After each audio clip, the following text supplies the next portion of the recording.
Welcome to Amplify, the personal brand entrepreneur show. Today on the show, Bob is speaking with Mary Fain Brandt. You only need to post once a day on LinkedIn on your personal profile. If you post at 8 a.m. and then you post something at 10 a.m., neither one of those posts are going to perform well. And that's an algorithm thing on LinkedIn. Now, you can post multiple times on your company page and it doesn't matter. LinkedIn doesn't care. I don't know why it's that way. Anyways, so you have to understand some of the basics of LinkedIn to make your content work. Also, you just have to share stories and make it more real and relatable. Don't be like everybody else. Be yourself. Hi there and welcome back to the Personal Brand Entrepreneur Show. My name is Bob Gentle and every week I speak with incredible people who share what makes their business work. If you're new to the show, then while you still have your device in your hand, then take a second to hit the subscribe button. That way you won't miss a single episode. And if you're a regular listener, then consider sharing this show with just one person.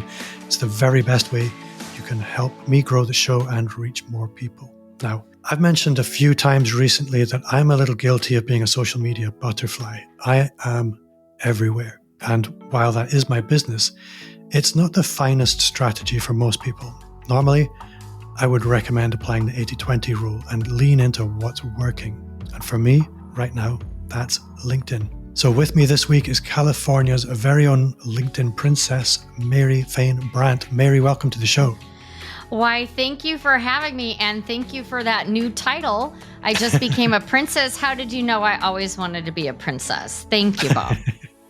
So LinkedIn is your jam and your butter and your cake, and I know that. It but is. For the listener who is meeting you for the first time, could you offer a little orientation around the universe of Mary Fain Brandt? I sure can. Well, hi, everyone. Thanks for tuning in today. I'm Mary Fain Brandt, and I'm an international speaker and trainer of LinkedIn. But I started off as a career coach because I was going through a career change. And that's how I stumbled upon this platform called LinkedIn, and that it was really a place that resumes went to die. And then fast forward, right? I started a business and I was coaching people, and I was like, well, you have to have a LinkedIn profile as a career professional or job seeker. And then I had an aha moment of like, why aren't entrepreneurs on here? So I dove into everything LinkedIn, learned all the ins and outs and how to use it as an entrepreneur and business owner. And now I teach that to other entrepreneurs and business owners. And I still serve career professionals because I have a special place in my heart for women looking to level up their careers and how to position themselves properly on LinkedIn. So career coaching. I remember when I was a kid, career coaching consisted of, you should probably go and buy a suit. That was pretty much all it was. And But print out these 5 days- copies of your resume. Yeah. And even that was complicated when I was a kid to print something. My word. These days, it's just so much more complicated. But it does boil down to, number one, the first impression. That's really important. So we can speak about that. Number two, and this was something that I resented for the longest time until it was working in my favor. And then I thought, this is amazing. And it really comes down to network, who you know. Yes. But more importantly, what they think of you. And it's the thing when you're building a network. You can build your network in such a way where you give a bad impression. You'll know lots of people, but you'll be known for the wrong things. Or not known, like you're connected, but you're not really known for your great qualities and what you do, right? There's a lot of people that have, 10,000 connections on LinkedIn, but nobody really knows them or knows what makes them great.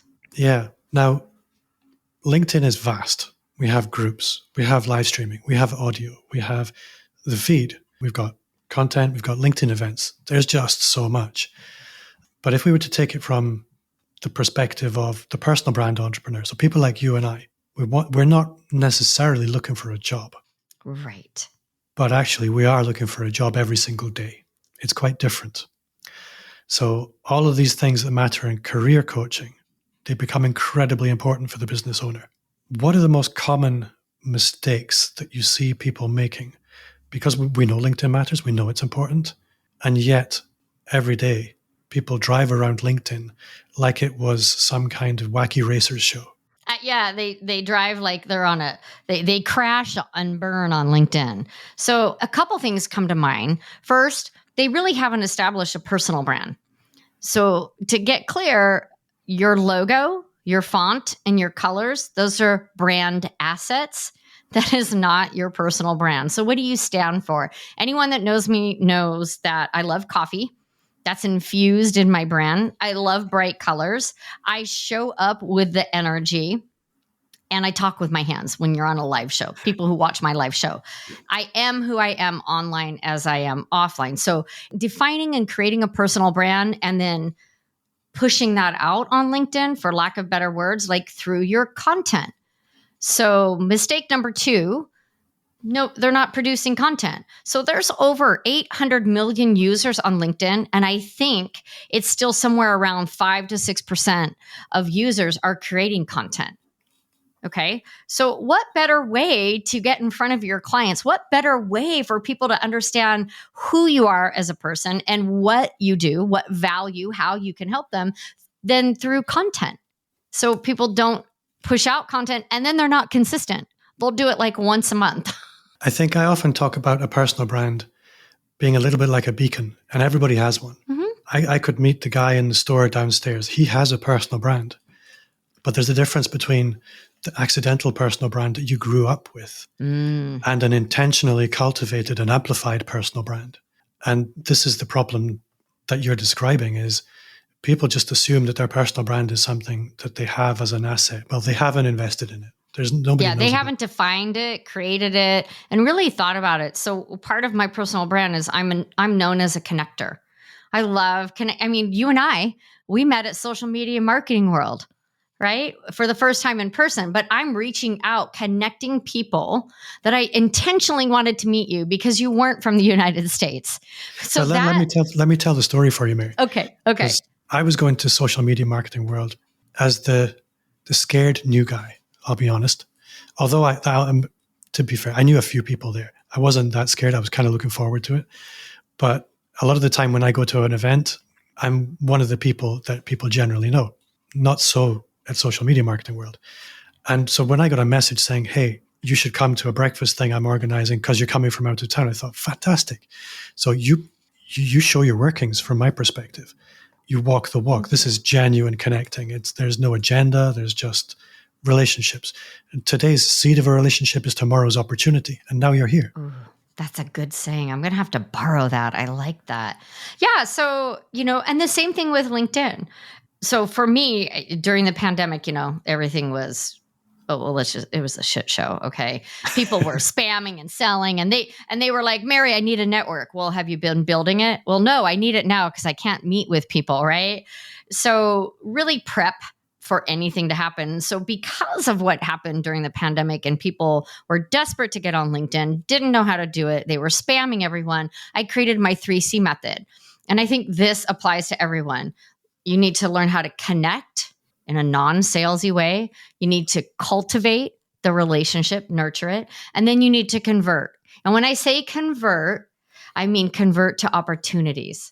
If you go after everyone on LinkedIn and only connect with ideal clients, right, and you're in for that hard sale, you're missing out on so many wonderful opportunities. So when I say the word convert, I want people to change the definition. It's not convert to sales, it's convert to an opportunity. An opportunity to become a referral partner for someone, for them to become a referral partner for you, an opportunity to collaborate on a podcast or a live show or a book, an opportunity to build brand ambassadors, right? Brand ambassadors that just love the work that you're doing. So they comment on your posts and they become probably referral partners. So the 3C method is how to connect, cultivate, and convert people in your network on LinkedIn. So let's actually go through each of those one by one. I think that's probably a good thing to do.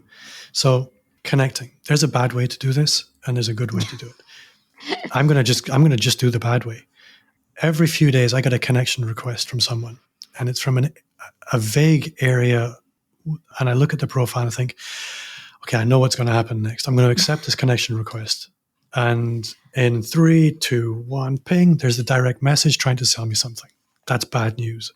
I delete and block those people. I don't have time. Well, I do too. That's the consequence of doing that to me. So what's the right way to connect? So one, you should always personalize the message, but more importantly, you need to connect with purpose. right? If all you're doing on LinkedIn, connecting with people that you are trying to sell to, then you're really missing out on the opportunity. You can, one, damage your reputation. You can lose out on being connected with someone who might in the future be a client or be a referral partner because you spam them and you dropped in their inbox with, hey, Bob, I see that you do podcasting. You know, we can take that podcast. I can turn it into 20 pieces of micro content for you and do it all for like the best savings on the planet. Let's get you on a call. People don't want that in 2022. I don't know if they ever really did, but it used to work, right? In 2022, people need to get to know you. So if you drop in with, a connection request, I won't connect with someone if they don't have a personal message. And if the personal message, I have 2 of these in my inbox. If it says, hey, Mary, I see you're doing some interesting work over here. I'd love to connect with you. I replied back to test it. I said, oh, what's so interesting? What was so unique? What stood out? That was 3 or 4 weeks ago. I have never heard back. So I'm pretty sure that was a bot, an automated message. And so I save those because I use them as examples in my training. Do you want me to use you as an example in my training and ruin your reputation? Probably not. So personalize it. You don't walk up to someone at a networking event. Hey, Bob, I'm Mary. I do LinkedIn transformations. You know what? Let me take a look at it. Let's sign you up for a consultation call. You don't do that in person. Why are you trying to do that online? Second, be intentional. You don't need more connections does not mean more business. So be intentional with the people that you're connecting with on LinkedIn. That's the connection part. So then we have cultivate. And cultivate, you mentioned content. Now, I'm going to jump to what I think is a lot of people's main issue. I see 2 things happening on LinkedIn. For some reason, some people's posts, they get tons of engagement. And other people's posts, it's almost the same post. They get very, very little. So those people who are getting lots of engagement, what are they doing differently? Because it's not necessarily the content itself. That's a loaded question there. So I'm thinking, what time and day did they post? Did they post at a better time and day? Do they have a larger network? Are they in a pod where people are actually going in? There's those pods still that happen. The person that is getting the engagement, have they cultivated their network in such a way that people love their content and they're showing up? Are they more consistent on LinkedIn? So more people are seeing their content. If someone comments on their post in that first hour to 2 hours, are they going in and commenting back? So that is a very loaded question. I think that you have to test it, and it depends on your network, time, content, and what type of job you've done at cultivating your network. There are some people that do amazing work, and we all have posts that fail. Like you talk to any LinkedIn trainer, consultant, strategist, man, I spent an hour writing this post. It was heartfelt. It wasn't salesy. I was providing value at the end. It was a great story, and it tanked. And let's be honest, none of us can beat the algorithm on any social media platform because they change it. We have to learn to play by their rules. I think it was absolutely a loaded question, and I think there are so many different ways to answer it. But I thought it would be an interesting conversation. I think what you mentioned about have you cultivated your network is such an important one, because it's a little bit like if I walked up to an event and there were 200 people there and I hadn't built any relationships with them, I could walk in with a handful of diamonds, but people wouldn't give me the time of day. I'd have to go and essentially... Are those fake? Are they real? Because they don't know you. You hadn't established your personal brand. You hadn't cultivated the relationship. So... you're right. Are these real? Why is he giving me a diamond? Right. Whereas if you cultivate the relationships and everybody's kind of in the habit of engaging with you, then you could walk in with a box of gummy bears and you'll get everyone's attention. Right. I like it. Sorry. I like that analogy. Yeah. So cultivating the relationships. There are, even this year, like Ann Small, we've got to know each other and we comment on each other's posts, even though we do the same thing. We're both LinkedIn trainers. We comment on each other's posts because we have cultivated that relationship, right? And so it's really about cultivating the relationship and engaging on someone else's posts. Are you doing that? Are you just posting and that's it? Are you just posting once a week hoping that magic's going to happen? It might happen once for you. But if you're not active on the platform, and active does not mean viewing, I call those people the LinkedIn lurkers. Yeah, Mary, I'm on there every day. Really? I don't see anything. Oh, no, I sit there. I see all your content. Well, how come you're not commenting once in a while? How come you're not creating content? So it's really about being active on the platform. I think there is a counterpoint to all of this, because you mentioned you don't need a big audience. And a lot of people, they do chase engagement because engagement gives us a dopamine hit. We feel good when we're getting attention. But the truth is, most LinkedIn posts, if you have a reasonable sized network, they will get a few hundred views. And that's a few hundred people. And I know that typically the people who have engaged with me commercially, i.e. become clients, they've seen my content over months and years. Yeah. But they've never engaged with it. And you know what? You're cultivating those I'm okay with relationships. that. And Yeah. eventually, after, when the time is right for them, when they think, oh, personal brand or something, right? Or for me, I need, my LinkedIn, I need to go from boring to badass, because that's what I do. I take you from boring to badass on LinkedIn. They'll reach out when the time is right. So you're nurturing and cultivating your relationships, your connections on LinkedIn. I had a lady who I did not know. We had no mutual connections. And I got an email and she was like, hey, so I'm looking for a new job. I'd like help. I've been following you. And through the email and then the conversation, she was like, oh yeah, I've been following you for 6 months, reading your content. So, sales is a long game. Mm. It's not the putting game on the green, right? For golf, any of our golf listeners, it's that long drive, right? It takes a little more effort. It takes a little more time. But if you're consistent, nurturing your network, cultivating the relationships, and giving back, not just expecting someone to comment on your post, but are you giving back and commenting on other posts? And here's a tip, you guys. When you comment on a post on LinkedIn, your name and title shows up, right? So you're top of mind, tip of tongue. So if you want to connect with someone, start commenting on their posts, right? Do a couple comments, maybe you comment on a Monday, maybe then you comment on a Thursday or the next week, and then send them a connection request, because they'll be like, oh, that's Mary Fain Brandt. Yeah, she was commenting. She made that comment on my post. Oh, you're already building that know, like, trust factor. Yeah, that's from a cultivation perspective, that's a really smart idea. We've spoken about posts, we've spoken about comments and things like that. From a cultivation perspective, is there anything else that's important? Because we haven't talked about the messaging feature. Oh, so you just brought it up, though, the messaging feature. So one of my favorite tactics, and it always gets like a response when I've connected with someone, I send them a quick, if someone's commented and we're already connected, but we haven't chatted in a while, I'll whip out my phone and I'll send them a video message on LinkedIn. And every time they reply right back, oh, that's so cool. I didn't know you could do that.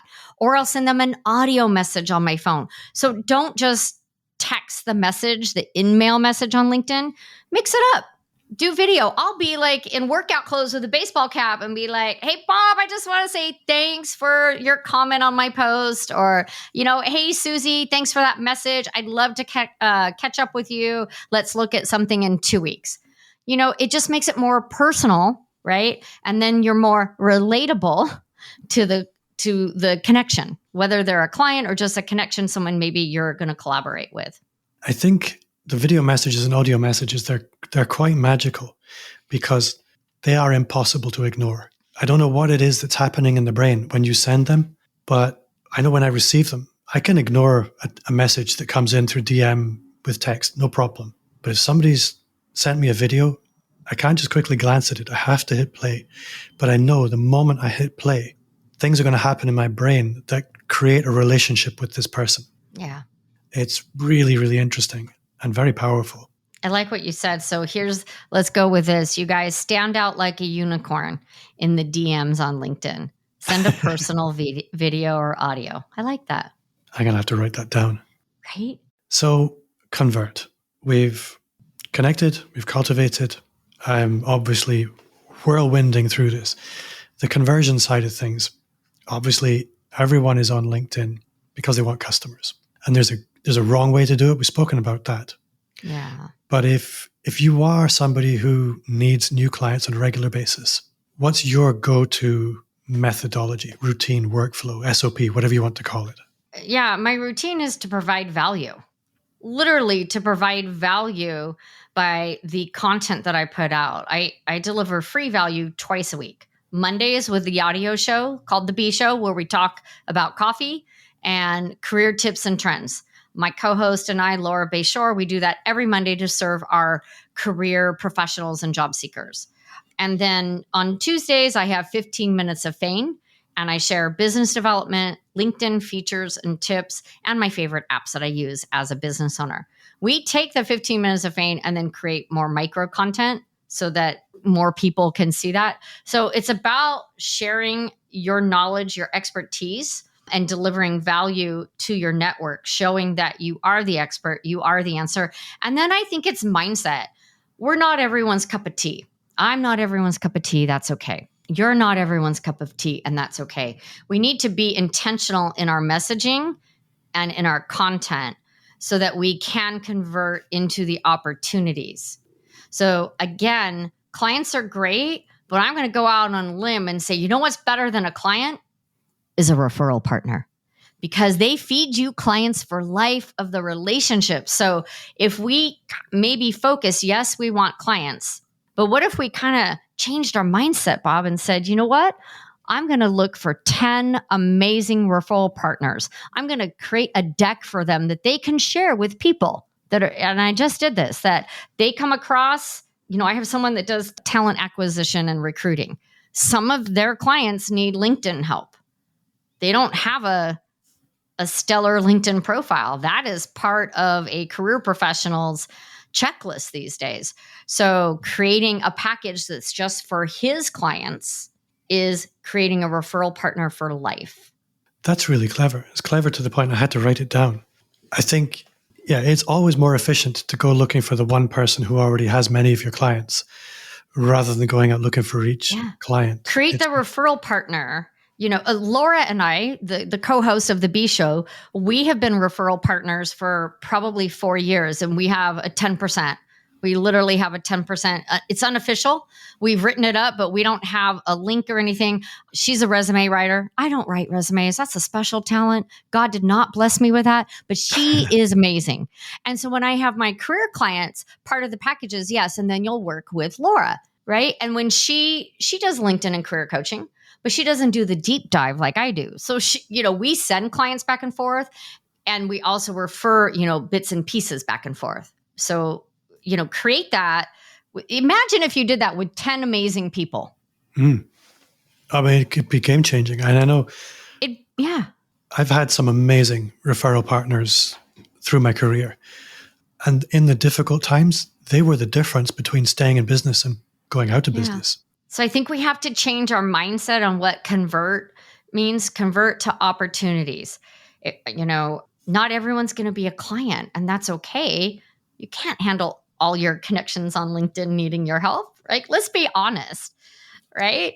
How many can you handle? Okay, so you want to get 4 new clients this month. That's usually my number. I don't want more than 4 new clients a month because that's all the work I can take on. And so be intentional. Set your attentions. Make sure you're producing content that speaks to those clients. Make sure you understand what your clients' wants and needs are, and set up referral partners. If you don't have those, start looking for them. And it can be people that do exactly what you do, because they might be too busy. That might not be their ideal client. So, set that up with people. Look right in your inner circle and people that do what you do and say, let's talk about what this would look like. Have a conversation. Here's what I want to say. Step out, have the conversation. As scary as it might sound, you've got a 50% chance of someone saying yes. Those are pretty good odds. And those odds go up if you're prepared for the conversation, because what you talked about with having a slide deck specifically for referral partners, having an offer that's just for that referral partner, that's quite compelling. Make it special. Yeah, rather than just sort of rocking up and thinking, oh, wow, referral partner. I've never thought about this before. Look competent. That makes such a difference. So when we're talking about looking competent, if somebody's serious about us and they think, you know what, I'm kind of intrigued. That guy looks interesting. You know where they're going to go. It's profile checkout time. So, what are the most common screaming errors that people make in their profile? Where do I start? How much time do we have? Well, let's stick. Okay, I'm not looking for a new job. I'm looking for somebody to discover my profile and take me seriously as a potential referral partner, potential service provider. So creating a headline that stands out, if you just put CEO or founder, that doesn't capture our attention, right? That's a title that you've given yourself, or maybe you are at a larger agency looking for clients. So create a headline that explains who you work with. So here's the formula. Who do you work with? What is the value? How do you help them, and what is the value or benefit? So who do you work with? Is it women? Is it men? Is it small agencies? Is it corporate? Is it Fortune 500? Is it women in finance? Who? Be specific. How do you help them, and what's the value? Do you increase their profile views? Do you reduce their turnover rate? Right? So what's the value? So I think having a strong headline, and then I think having an about you section that is not just a bunch of bullet points of what you do, like too much text. Break it up and make it interesting so the reader wants to learn more about you. I think you had a LinkedIn success checklist that I downloaded from your website before the call. Oh. And one of the things that I was slapping my forehead, because I did this just last week, was check your profile once a year, update it. And that's not necessarily because what you've done has changed. But LinkedIn's got a whole bunch of things that were never available to me the last time I did my profile. Sort of like a little video welcome. Cover videos are hot. I know. What a difference they make to the first impression. And mine is a little different. I say my title, but you'll have to watch my cover video. And then for me, I use it as an icebreaker. If you want to connect with me, answer a question in my cover video. That's what I said in my cover video. You're going to have to go watch it. I will have to do that. Are we not connected on LinkedIn? Oh, I feel I'm that's curious. always mistake number one with people that I say in my presentations is like, you're not connected with people that you already know. Yeah, usually I am. I know we connected on Facebook anyway. That's a little bit of an aside, listener. Now, LinkedIn, there's all kinds of things available in the profile that I just never thought of. Things like also the featured content section. I love the featured content section. It works well for content that you want more eyes on, events that you're hosting, a podcast that you have, a live show that you have. The thing with a featured, I have a lot in my featured. I have testimonials listed in my feature because it's right there at the top. But you do need to go in and update it. So, put some stuff there, and then some people are really good and they update it every week. I'll be honest, I don't update it every week. I probably update it every 3 weeks. Well, I found a really cool way to show you to use it, and I'll show you later on. The listener, you just have to go and look at my profile. But I found a LinkedIn profile. I thought, wow, this is awesome. So I used a lot of ideas from there. And you have your book, your free discovery call. That yeah, I really like. You can have links to your pages and stuff. Yeah. Now, the problem that a lot of people have, and this is, I guess, where we're going to get into what it is you do for money. A lot of people are not very creative, and most importantly, they don't really understand why they're awesome. So how do you work with somebody to help them reset themselves on LinkedIn in such a way that people look at the profile and they go, wow? Right. This is my favorite thing to do, is to revamp a profile and take someone from boring to badass in one of my VIP intensives. And so it's through listening to my clients and asking them questions and hearing their stories. So I've been dubbed the story extractor. I extract your stories and we weave that into not only your profile, but into your content. And so, I constantly work with people that don't have a profile at all, like 5 followers. That's, that happens all the time, to someone who's had a profile up there, but they haven't touched it in years. Right. So it's outdated. It doesn't speak to their strengths. It's written in a very dated fashion, which people can tell. And so it's through the conversations of listening to my client and asking them the right questions so that I can extract how fantastic they are. That's my other word. How fantastic are you? And so it's really through listening to my clients. And we tend to downplay our strengths and skills. Like, I don't know. I wasn't raised to say, oh my God, Mary, you're amazing. That was amazing that you tied your shoes today at 5 years old. Like, we're not raised that way. But what we do as an individual, other people do it, but we have our own spin on it. The knowledge that we have, what makes you unique? So we have brand exercises that we actually do. And I have exercises that my clients have to go and do. And then they come back and they're like, I had no idea that's how people viewed me.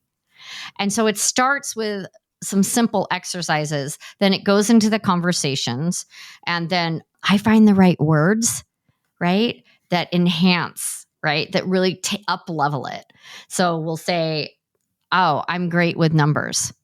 Well, that's kind of boring, right? So how do we take an accountant and make that like amazing, right? So we take it and be like, I can find hidden numbers on your data sheet that up level your profits at the end of the year, right? So yeah, he's good with numbers, but what's the byproduct of that? So it's about wordplay.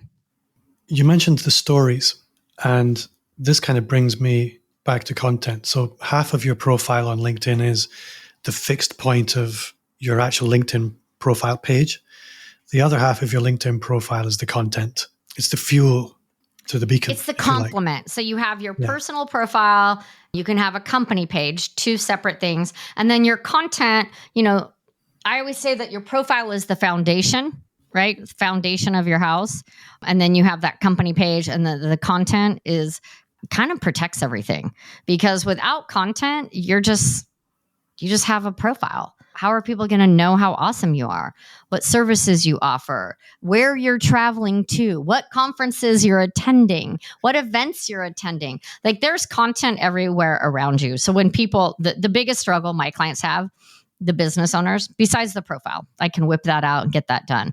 Then they're like, I don't know what to post, Mary. And so it's through the stories. I'll come up with 10 items. Okay, Bill, tell me about your accounting business and where'd you go on vacation? What's your favorite thing to do? You're a grill master. Great. Labor Day's coming up. We're going to get a photo of you grilling burgers. We're going to show who you are and make you more relatable. And then we're going to weave in tax stuff, right? And so it's through the stories that we create the content. Because content, it's important to have content out on LinkedIn. And on that note, if I can just share, you only need to post once a day on LinkedIn on your personal profile. If you post at 8 a.m. and then you post something at 10 a.m., neither one of those posts are going to perform well. And that's an algorithm thing on LinkedIn. It is not Instagram. Now, you can post multiple times on your company page and it doesn't matter. LinkedIn doesn't care. I don't know why it's that way, because they feel, anyways. So you have to understand some of the basics of LinkedIn to make your content work, but you just have to share stories and make it more real and relatable. Don't be like everybody else. Be yourself. I think what you're advocating there is a 3D strategy. Is don't be one-dimensional. Be multidimensional and be intentional. Content doesn't happen by accident, ever. It needs to happen. You know that. It's through conversations and planning, and you should be planning 3 months out at a time. That's my other struggle with my clients. Like, I have a planning session today at 3:30. We've been emailing and we already have, I think, 2 months of content ideas, and now we're going to lay it out and we're going to timetable it, what makes sense, and throw the holiday posts in, and then I'll get busy at creating it. So the last place I want to go is live. LinkedIn Live is now open to everyone. I didn't know that. Dun, dun, dun. Yeah. Now, one of the things is because it's available, but still very few people are using it. For the average business owner, consultant, trainer, content creator, what is a sensible live strategy? Because the problem, if you take somebody like me, I have a podcast, I have a YouTube channel. You want me to sit down and create more content once a week? Great. I'll do that. But I want to know that I'm doing the right things in the right place in the right way for the right reasons. So a live strategy, does your audience, what kind of content do they consume, right? If they don't consume live and videos, you have to train them. But a live strategy is figuring out how long your show is, what's the title, who you talking to, and what's your main topic. How often are you going to go live? And it's up to you. used to do bite-sized tips for busy entrepreneurs. I'd interview someone once a week. It's a lot of work getting someone on a show, and with a video, there's assets and all that. So we went to 15 minutes of Fain, where it's a quick show. You need to have, for a live show, it should be at least 15 minutes long. An hour long, I don't believe works all the time. That's too long. Nobody wants to sit and watch a video for an hour.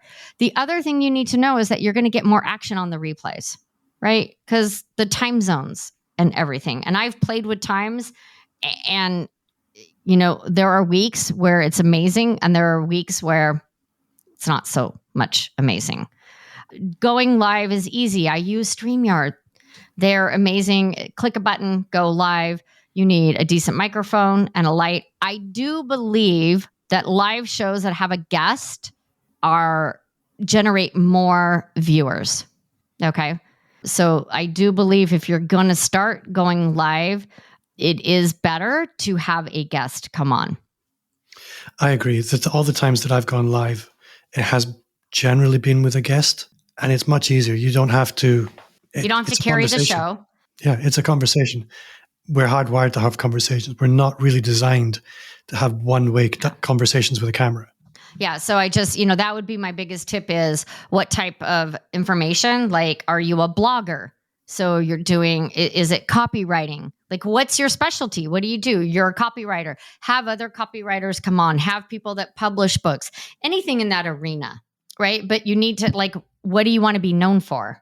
Because, Bob, if you did a show on cupcakes, does that go with your business? It doesn't support anything, does it? Yeah. So be intentional. Think about it. Don't go live just to go live. So how important is routine with a live show? Does it need to be same time every week? Yeah, you train your audience, right? Like Tuesdays at 12 o'clock, right? It used to be Tuesdays at 7. I think I'm a Tuesday live girl. Now that I think about it, it's always on Tuesday. But yeah, you need to be consistent. So pick your day and time that works for you. If you pick 7 a.m. on Wednesdays and you're not a morning person, and that's going to be a struggle for you because the kids are getting ready for school, or you don't wake up that early, right? Don't pick that time because you think everyone else will be there, because you will have a challenge and it will be very difficult for you to keep up that time. So really think about what time is going to work best for you. I think that's the best advice, because with a live show, it will build its own audience over time, and you need to give it time. There's no two ways about it. If you're regular, if you're consistent, you show up at the same time every week, over time, you'll build an audience. Now, I'm very aware of the time, and I'm going to have to bring things to a close. I could honestly speak to you for the rest of the day. Aw, thank you. This has been great. We can do it again. We will have to do it again. For the listener who's thinking, I like the sound of that, Mary Fain Brandt, how can they engage with you? How can they go further with you? How can they connect with you? I'm asking you what's your favorite place to connect is kind of mute. LinkedIn, right? But you can send an email to hello@maryfainbrandt.com. You can start the conversation there if you prefer, or you can message me over on LinkedIn, and I can take you from boring to badass in a VIP intensive in 4 hours. It's 4 hours with me directly. And we transform your profile where you stand out like a strong cup of coffee. We do some branding. That's my new thing too, is to stand out like a strong cup of coffee and get known and get found. And Mary, what's one thing you do now that you wish you'd started 5 years ago? As a business owner, I wish I had started from day one using a CRM system. So even if you start with Excel is free, Google Sheets, whatever you want to use, start with something, because you will thank me later. You will send me a big, beautiful bouquet. If you are starting off, you've been in business for a year, start using a CRM system now. Those are the people that you're already engaged with, your clients, your potential clients. You can follow up with them if you have a CRM system. And you can also track your success. Oh my gosh, I've had, 50 clients my first year, or I'm at 500 clients. What about this list of people that said no? Is there a yes for them now? And what's your favorite CRM? So HubSpot, they have a great CRM. You can start for free using that one. I have to be honest, I'm still looking for the perfect CRM, and the one doesn't exist. So don't do what I did. Find one that works. HubSpot is a great starting point, I believe, for everyone. I will show you something when we're finished recording. I think you'll like it. So Mary, you have been an awesome guest. Thank you so much for your time. Like I said, I'm going to have you back sometime. Okay. It's a date. So that brings us to the end of another episode. Thanks to you for listening. And if you have enjoyed the show, then I would gently encourage you to leave a 5-star, that's 5-star rating wherever you listen to podcasts, and share the show with just one person. And if you did enjoy the show, then you will love the Personal Brand Business Roadmap. It's 100% free as a gift from me. It's 30 pages of everything you will need to start, scale, or just fix your expert business. Click or tap the link in the show notes or visit amplifyme.agency/roadmap. Thanks again, Mary, for joining us this week, and to you for listening, and see you next week.